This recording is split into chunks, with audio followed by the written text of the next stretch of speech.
Alright, so I was inspired by Amber Dawn, my girlfriend, to put together a little video so everybody could see what the garden is actually looking like now.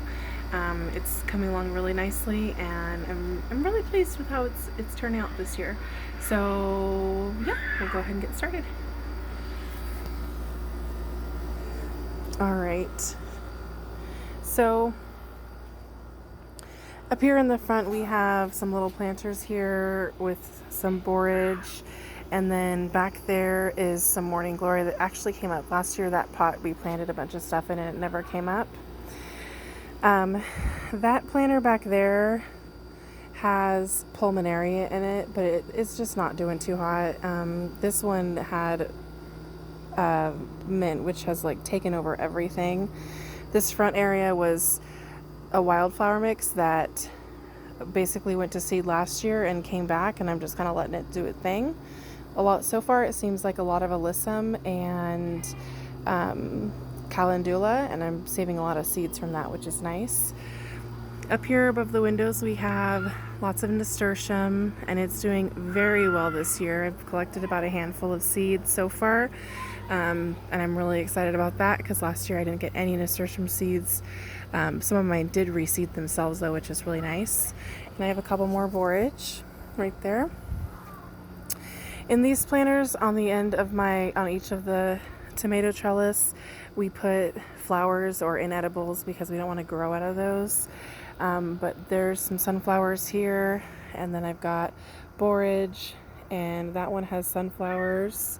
And then in that corner, there's also some sunflowers and borage. This one has my morning glory, and then this corner has more sunflowers. And underneath here, I've got some Bonnie's Best tomatoes and some cilantro that's starting to go to seed. My cilantro did really well this year. Unfortunately, I did not catch it in time, so it's all gone to seed, which is okay. I can do coriander too. Up here, we've got some more nasturtium. It's just starting to bloom in these ones. We put these two pots here because some of our black buckets like that over there busted, and so we had some empty space. And then we've got all of these are cherry tomatoes. I don't remember exactly what they are. I know that this is yellow or gold nugget, and then that one is the Praxis, which we got to taste last night. Over here we have dragon's tongue beans, which are supposed to be bush beans, but these are acting more like trailing beans, the way that they're trying to trail up. But they're just kind of doing their own thing, and we're starting to get some beans down in there. Obviously I need to do some harvesting. Also lots of dill that all reseeded itself. I did harvest quite a bit from here, and then this is what's left over, and it's pretty much gone to seed again. So maybe we'll have dill again next year, and there's some nasturtium down in there that went to seed last year too. So and then we have my magical archway, which doesn't have lights on it right now, but we did get some lights that are going to be put up in the next couple of days. And there's lots of stuff growing on it. So this end part right here is scarlet runner beans, and I just really like the really pretty flower on that. And then these two down here, there's red noodle beans and Asian yard-long asparagus beans, and those ones are just now starting to flower. There's also, I don't know if you can see it, a little volunteer tomato plant in there from one of the tomato bags last year. These aren't looking too great. They're kind of eaten up. We have really bad earwigs here. I don't know if that's earwig or not. But these are struggling a little bit. We'll see how much longer they last, but anything we get is good. Underneath here, I've got Kajari melons, that's sugar baby melons, and then Kajari melons again. And I do have a few small, teeny tiny baby melons. There's one right there, and there's another one right there. There's another one right there. So far they're all the sugar baby melons. I haven't seen any Kajari melons, but I'm really excited for those. On this side here, I've got some sunflowers, some taller ones in the back, and then these are the some more sunflowers right here. Those are the dwarf teddy bear, and I don't remember which one I put back there. There's also a volunteer tomato somewhere behind there that came back from last year.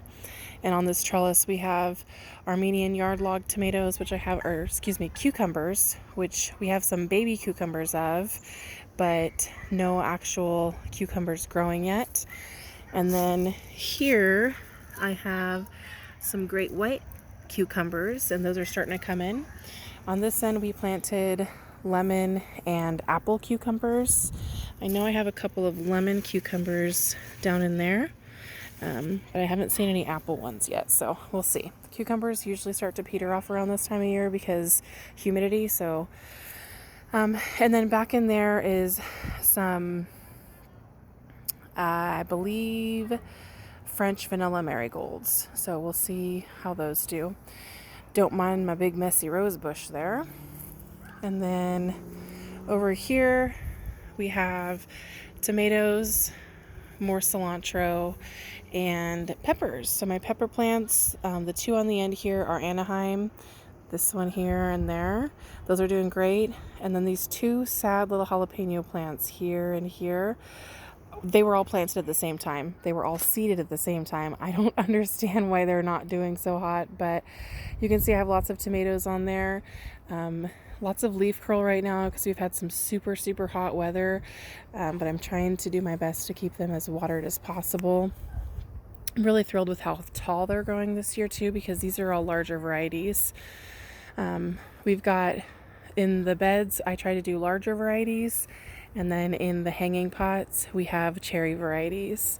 So on this side here, this whole section was going to be tomatillos.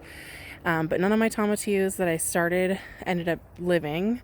So I used some that had volunteered, which I have a ton. This one, not actually a tomatillo after all. This one, part of it got broken off and it started to come back, but still not doing much. And then that one totally died out. That one never really lived.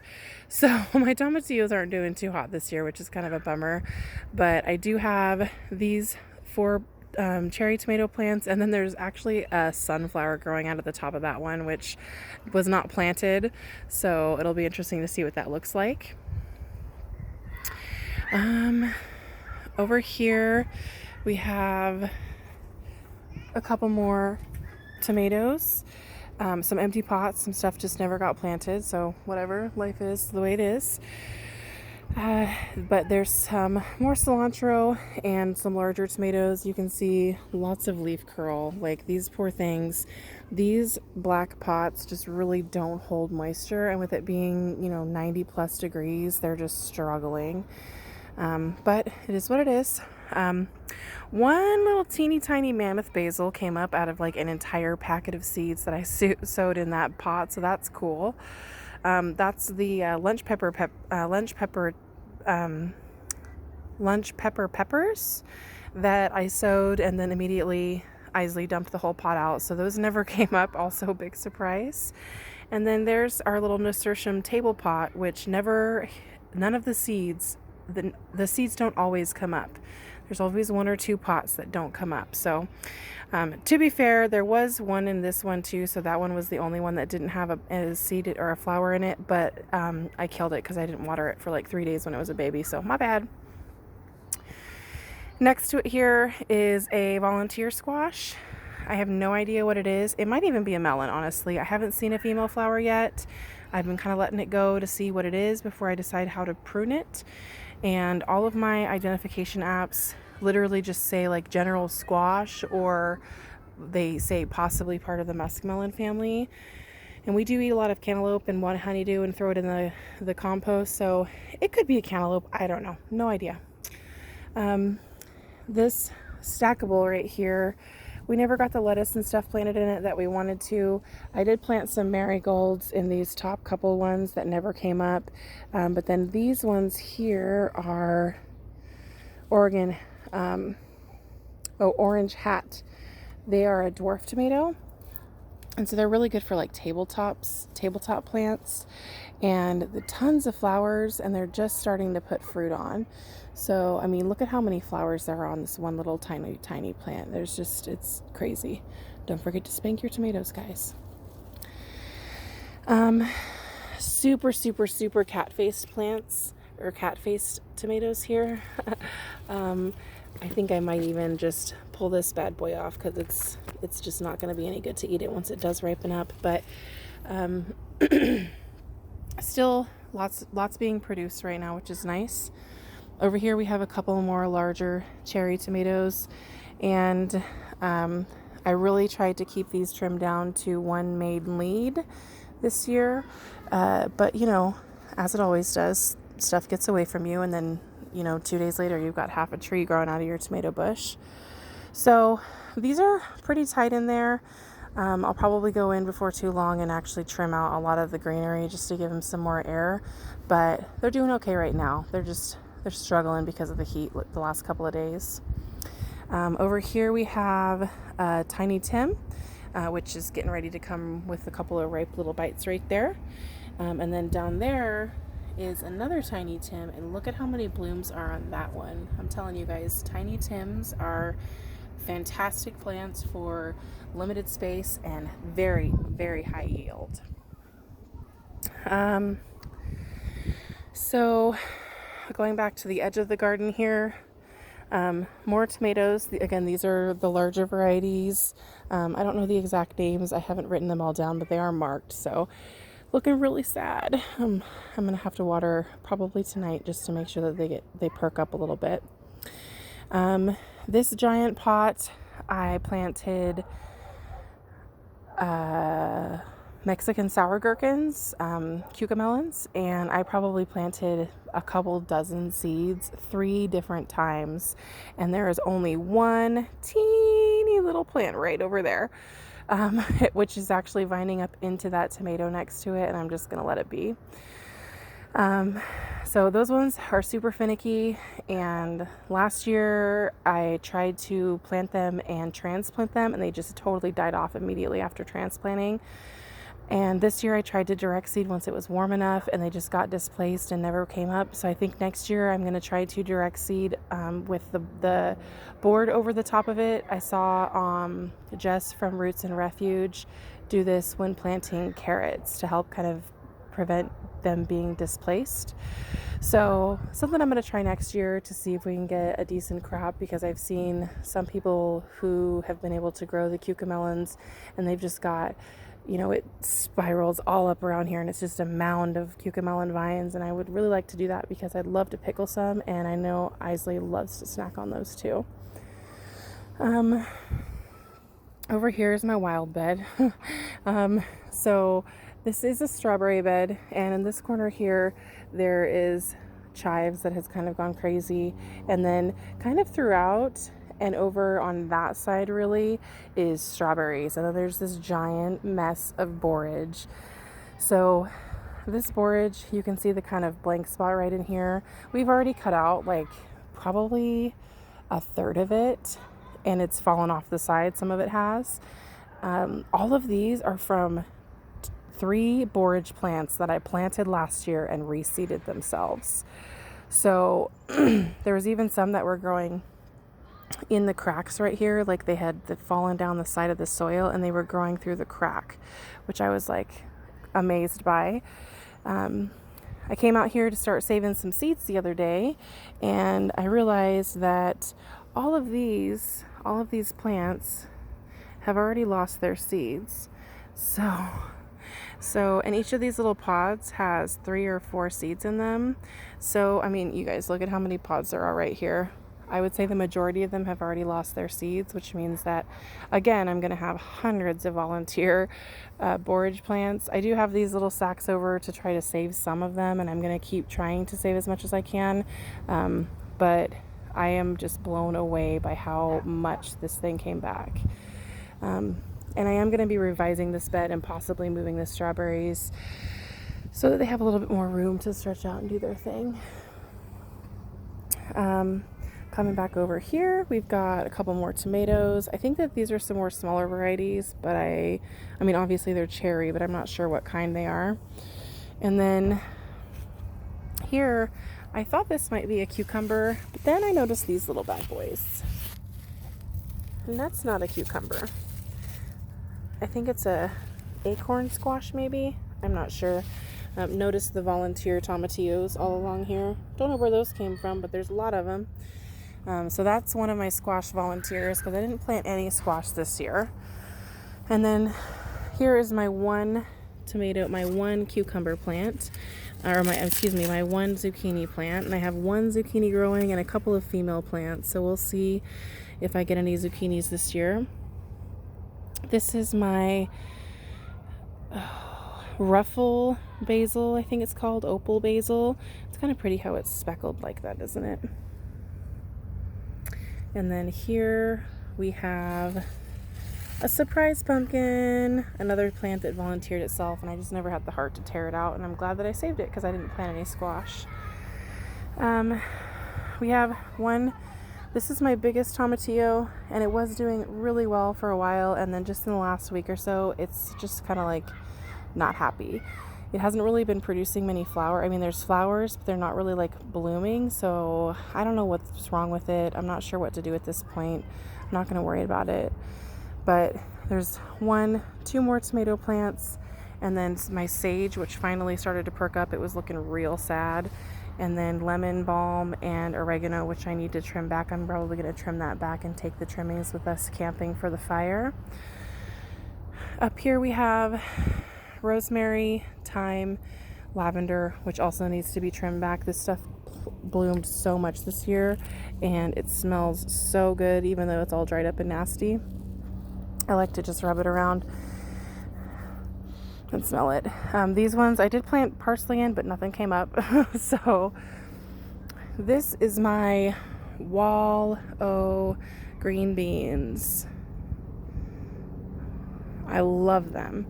They've already grown to the top of the trellis, and you can see this vine is growing out quite a ways already off the top.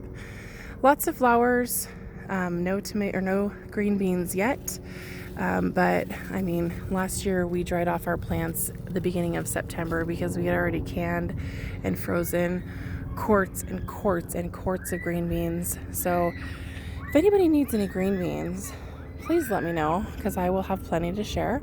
There's also a volunteer tomato there and a volunteer tomatillo here, and there's also a nasturtium down there, and then all around this rosebush area there's a ton of tomatillos as well, so kind of funny.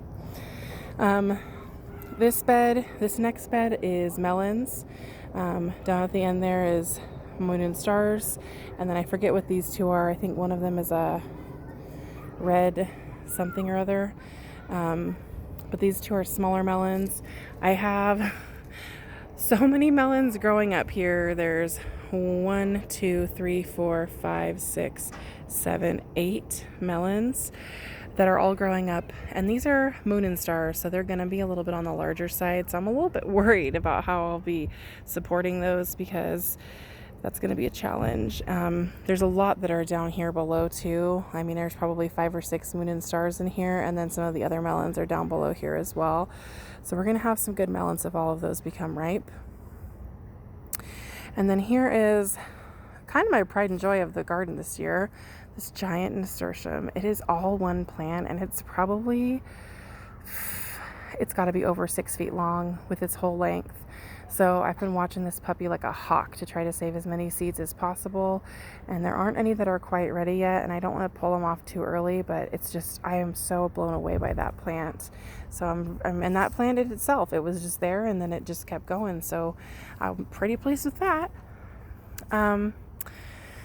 Next up we have cucumbers, and these are also doing really well. We have some muncher cucumbers down here, which are needing to be harvested. I usually bring Isley out here with me to harvest some cucumbers, but she's inside because she got in trouble tonight. I'm not sure what's going on with this guy. Might be time to just pull him out. But we've got lots of muncher cucumbers in here. And then I know down here there's a ton of pickling cucumbers. If you need cucumbers, please let me know, because I will not be able to pickle them fast enough. And then there's some more borage down there that was also volunteered. So we've got lots going on over here. And then over there we've got, this is a little flower area, and there's some more morning glory here, more of the French vanilla morning glory. These are my failed attempts at trying to start or root hydrangea cuttings. These are also some failed attempts at marigolds. I think the Cracker Jack marigolds are what I put in there, and those just didn't come up last year either. But I needed something short for those pots, and so I tried it again, and I'm done with those seeds now. I also have my 2 clematis here, which I have alyssum growing in. And then on this one here, I also have that sunflower, which is like a giant gray sunflower or something like that. The rose bush, I actually have already hacked down twice this year, and it just keeps coming back with a vengeance. And the last time I hacked it down, I tucked a tomato plant back there to try to cover that hole and hopefully vine up the thing. And so it's just a big mess back there now. So I'm going to have to take a look and see what I can do to get that all cleared up. These cone flowers came back by themselves this year, and they've done so well. They're looking really rough right now, but I think they're pretty much to the end of their line. And then the butterfly bush that my mother-in-law gave me is doing really well. I'm actually going to get some flowers this year, which I'm super stoked about. And down here we have the GM that my mother-in-law gave me also, which has already bloomed and is done for the season. So that's my little garden. Lots of work to be done out here. It's always a never-ending task, that's for sure. And I know that it took a lot of work to get it to where it's at now. I could have never done it alone. So if you've held my baby, or got my kid a snack, or took her to the bathroom, or helped me shovel dirt, whatever it may be, then shout out to you, because this garden is made possible with you. I'm really looking forward to getting the rest of the lights up and sharing how magical it really is at night, because it truly is. Oh, look.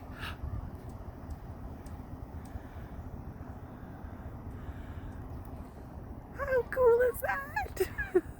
So yeah, this is my magical garden, and I'm super stoked that it came together this year. And yeah, thanks for sharing it with me.